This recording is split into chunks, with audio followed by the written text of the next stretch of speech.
नमस्कार दोस्तों, अंगिरा ज्योतिष पीठ में आपका एक बार फिर स्वागत है। मैं ज्योतिष आचार्य मुनीश कृष्ण। मेरा आज का टॉपिक गौतम अडानी जी की जन्मपत्री पर है। मेरे कुछ एक व्यूअर्स हैं, फॉलोअर्स हैं, वो चाहते हैं कि मैं एक एनालिसिस आप लोगों के सामने रखूं गौतम अडानी जी की जन्मपत्री पर, क्योंकि उनका काफ़ी पैसा इसके अंदर, काफ़ी कह लो या जितना भी कह लो, हर एक हम हिंदुस्तानी मिडिल क्लास लोग हैं, थोड़ा पैसा भी हमारे लिए तो काफ़ी होता है। अगर वो डूब जाए तो हमारी कमाई का आप समझो कि बंटा धार है। आप सभी जानते हैं 24 जनवरी 2023 को हिंडनबर्ग की रिपोर्ट के कारण गौतम अडानी जी का 10 लाख करोड़ से ऊपर शेयर मार्केट में घाटा दिखाया गया।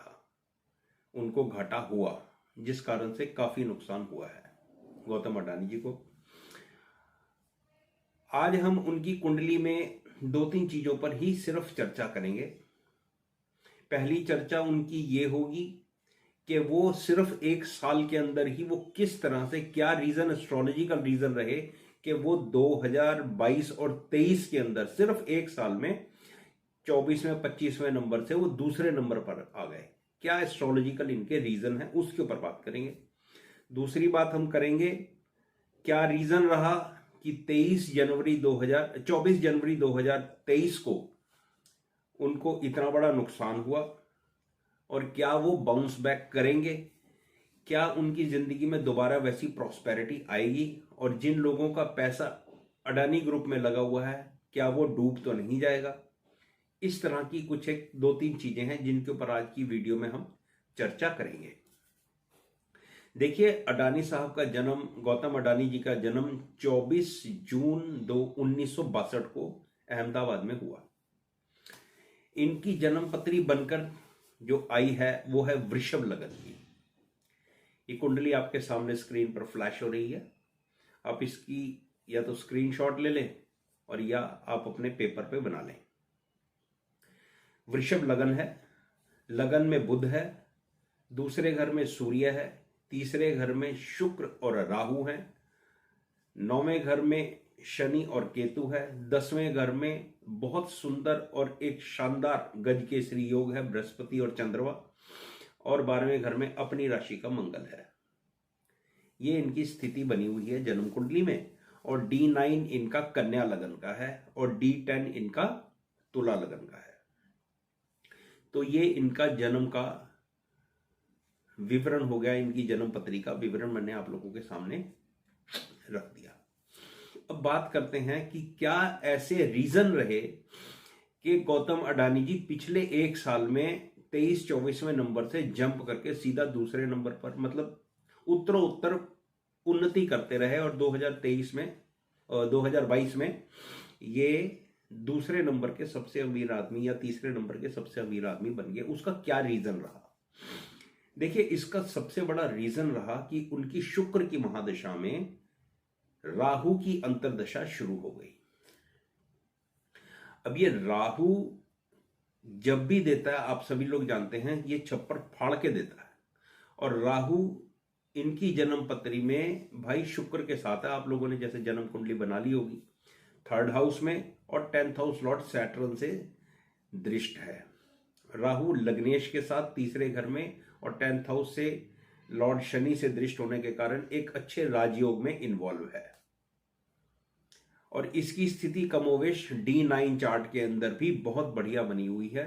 D9 चार्ट में भी 3rd हाउस में है, शुक्र और मंगल के साथ है, और उच्च के चंद्रमा से दृष्ट है जो लाभ स्थान का स्वामी है।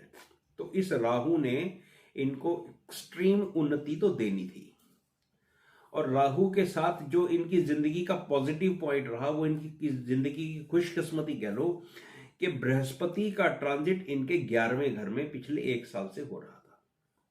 मीन राशि में चल रहा बृहस्पति। जब से बृहस्पति मीन राशि में आया, इनकी तरक्की शुरू हो गई। मीन राशि 11th हाउस है, 11th हाउस के अंदर लाभ है, 3rd हाउस को देखता है, 5th हाउस को देखता है, और 7th house, house of business को देखता है। उसने इनको तरक्की देनी ही देनी थी। राहु और बृहस्पति दो ऐसे प्लैनेट हैं, ये जब देने पर आते हैं तो छप्पड़ फाड़ के देते हैं। ये प्लैनेट ऑफ एक्सपेंशन है, ये एक्सपैंड कर देते हैं चीजों को। तो दोनों की दशा, और शुक्र तो प्लैनेट ऑफ लग्जरीज आप जानते ही हैं, ऐश्वर्या का कारक प्लैनेट है, तो ये एक दशा इनकी 2022 में इनकी शुरू हुई, फरवरी 2022 में इनकी शुरू हुई, और उसके बाद से इन्होंने तरक्की करनी अपनी शुरू कर दी। तो ये विश्व के दूसरे तीसरे नंबर के सबसे अमीर आदमी बने। ये साइंटिफिक एनालिसिस है जन्मपत्री का। अब हुआ क्या, 24 जनवरी 2023 को क्या हुआ, 17 जनवरी को शनि महाराज का ट्रांजिट कुंभ राशि में हुआ। अब कुंभ राशि में ऑलरेडी चंद्रमा इनका पड़ा हुआ है, यानी कि पिछले 2.5 साल से इनके ऊपर साढ़सती इनकी चल रही थी। अब जरा ध्यान दे लो, लोग साढ़सती के नाम पे आप लोगों का खूब क्या कहूं, बेवकूफी कहूंगा यार, बेवकूफ बनाते हैं कि साढ़सती लगी तो ये बेड़ा गर्क हो गया और वो बेड़ा गर्क हो गया, है ना, ये सभी कहते हैं ना लोग। तो आप देख लो, साढ़सती चल रही थी पिछले 2.5 साल से, शुरू हो गई थी इनकी, और इन्होंने कितनी तरक्की करी है ये आप देख लो। हाँ, डेफिनेटली जो इनका नुकसान हुआ है मैं उसके ऊपर भी आता हूं।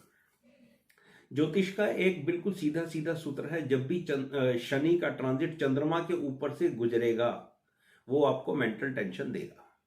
वो कौन से घर से गुजर रहा है, चंद्रमा कौन से घर का लॉर्ड है, ये कहाँ बैठे हुए हैं जन्मपत्री में, उसके हिसाब से, उस घर के हिसाब से, उस लॉर्डशिप के हिसाब से ये आपको मेंटल टेंशन जरूर दे देगा। अब अडानी साहब का चंद्रमा 10th हाउस में बैठा हुआ है और सैटर्न का ट्रांजिट 10th हाउस में हो गया। अब ये कुंभ राशि का है। अब जरा थोड़ा ध्यान दो, अब ये शनि का ट्रांजिट 10th हाउस में, 10th हाउस में बैठ के ये 12वें घर को देखता है और 12वें घर के लॉर्ड को देखता है। चंद्रमा के ऊपर शनि का ट्रांजिट, उसने ये नुकसान इनका करवा दिया, क्योंकि हाउस ऑफ लॉस है। बृहस्पति वहां से हट गया, पिछले 1 साल से बृहस्पति बैठा हुआ था 11th हाउस में, और शनि 9th हाउस से बृहस्पति को देख रहा था, जो कि 11th हाउस में ट्रांजिट कर रहा है, तो खूब लाभ दिया। जैसे ही शनि और बृहस्पति का कनेक्शन खत्म हुआ, वैसे ही शनि ने नुकसान दे दिया। ये इसका साइंटिफिक रीजन है ट्रांजिट के हिसाब से। अब क्योंकि उस वक्त, जिस वक्त ये नुकसान हुआ है, वहां पर भी दशा का तो बहुत बड़ा रोल है, बगैर दशा के तो नुकसान होगा नहीं। अब उस टाइम दशा चल रही थी शुक्र की महादशा, राहु की अंतरदशा और शनि का प्रत्यंतर। अब आप देख लो, शनि का प्रत्यंतर मतलब शनि एक इंपॉर्टेंट प्लैनेट बनकर यहां उभरा, 12th हाउस और 12th हाउस लॉर्ड को देख रहा था, उसने नुकसान दे दिया। स्पष्ट, बिल्कुल क्लियर साइंटिफिक एस्ट्रोलॉजी, कोई इधर उपाय नहीं, कोई कुछ नहीं, किसी चीज का कोई रोल नहीं है, कोई लेना देना नहीं है। अब एक बात जो सोचने वाली है कि ये भाई का नुकसान की भरपाई होगी, हाँ हाँ बिल्कुल होगी। अब आप जरा ध्यान दो, अब ये शनि अपनी राशि का है भाई साहब, 10th हाउस में अपनी राशि का ट्रांजिट कर रहा है, स्ट्रांग है, 10th हाउस में ये शनि स्ट्रांग है, तो ये इसको प्रॉस्पेरिटी देगा ही देगा। दूसरी बात, राहु का ट्रांजिट 12वें घर के लॉर्ड के ऊपर है और 12वें घर में है, थोड़ा सा रुक जाओ, मैटर ऑफ दशा है, थोड़ा 2-3-4 महीने रुक जाओ। बृहस्पति अप्रैल में 12वें घर में आ जाएगा, जो 11th हाउस लॉर्ड होके 12th हाउस के अंदर है। 12th हाउस विदेश का और लॉसेस का हाउस है। बृहस्पति 11th हाउस का लॉर्ड होके 12th हाउस के अंदर आ जाएगा और फिर 10th हाउस लॉर्ड उसको देखेगा, प्रॉस्पेरिटी वापिस आनी शुरू हो जाएगी। और जब तक इनकी दशा भी बदल जाएगी, तब इनकी दशा होगी शुक्र की महादशा में राहु का अंतर और बुध का प्रत्यंतर, जो जून में स्टार्ट हो रहा है। ये एक पॉजिटिव स्थिति है। अब बृहस्पति का जो स्पेशल बृहस्पति का ट्रांजिट है, वो 12th हाउस में बृहस्पति 5वें घर को देखेगा, यानी कि 4th हाउस को देखेगा, 5वीं दृष्टि से 4th हाउस को देखेगा। इसका सीधा सीधा मतलब है कि अपने घर में भी इनको बड़े बड़े प्रोजेक्ट्स मिलने शुरू होंगे, क्योंकि बृहस्पति 12वें घर के अंदर है, तो स्पष्ट है, और 10th हाउस लॉर्ड उसको देख रहा है, राहु भी वहां पर ऑलरेडी ट्रांजिट कर रहा है, तो विदेशों में भी इनको बड़े प्रोजेक्ट मिलने की मेरे को पूरी संभावना दिखती है। बृहस्पति 6th हाउस को, हाउस ऑफ लोन को, हाउस ऑफ स्ट्रगल को, हाउस ऑफ रूटीन लाइफ को देख रहा है और 8th हाउस को देख रहा है।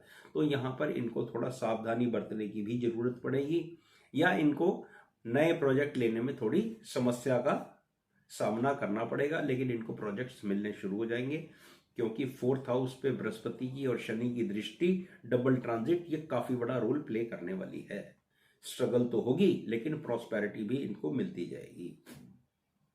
तो ये मेरा एक छोटा सा एनालिसिस है। जिन लोगों का, जिन भाई लोगों का, जिन मेरे दोस्तों का अडानी ग्रुप में पैसा लगा हुआ है, बहुत ज्यादा चिंता करने की जरूरत नहीं है। मैटर ऑफ ट्रांजिट है, मैटर ऑफ दशा है। ये दशा बदलेगी, ये व्यक्ति एक बार फिर वापस बाउंस बैक करेगा और ये बहुत जल्द बाउंस बैक करने वाला है। इसकी स्थितियां फिर सुधरने वाली हैं। हाँ, एक बात जरूर कहता हूं कि ठीक है, ये दूसरे तीसरे नंबर का अमीर आदमी एकदम नहीं बन जाएगा, क्योंकि वो अमीर आदमी बनने में बृहस्पति के ट्रांजिट का बहुत बड़ा रोल था, और वो बृहस्पति का ट्रांजिट अब बदल रहा है, वो मेष राशि में हो जाएगा। धीरे धीरे तरक्की होगी, लेकिन तरक्की जरूर होगी, स्ट्रगल रहेगी। और आगे भी अगर मैं देखकर ये बात करूं तो 2024 में इनके लिए स्ट्रगल फिर दिखती है। तो धीरे धीरे इनकी स्ट्रगल कम होगी, आगे 2024 में बढ़ेगी, फिर 2024 की आगे की बात कर रहा हूं, वो स्ट्रगल कम होगी, फिर ये वापस उन्नति करेंगे। लेकिन ये दूसरे तीसरे नंबर पे अमीर आदमी बन जाएंगे, इतनी जल्दी बन जाएंगे, उसके लिए सोचने की ज्यादा जरूरत नहीं है, क्योंकि एक इंपॉर्टेंट प्लैनेट बृहस्पति जो 11th हाउस में ट्रांजिट कर रहा था, उसका ट्रांजिट खत्म हो गया है। तो मुझे उम्मीद है कि जिन लोगों का पैसा लगा हुआ है अडानी ग्रुप में, उन लोगों को थोड़ी सांत्वना मिली होगी, उनको राहत मिलनी चाहिए। मेरी कोशिश एक पॉजिटिव और एक अच्छा एनालिसिस करके आप लोगों के सामने ये वीडियो बनाने की है। आशा आपको मेरा वीडियो पसंद आया होगा। मेरा वीडियो देखने के लिए धन्यवाद।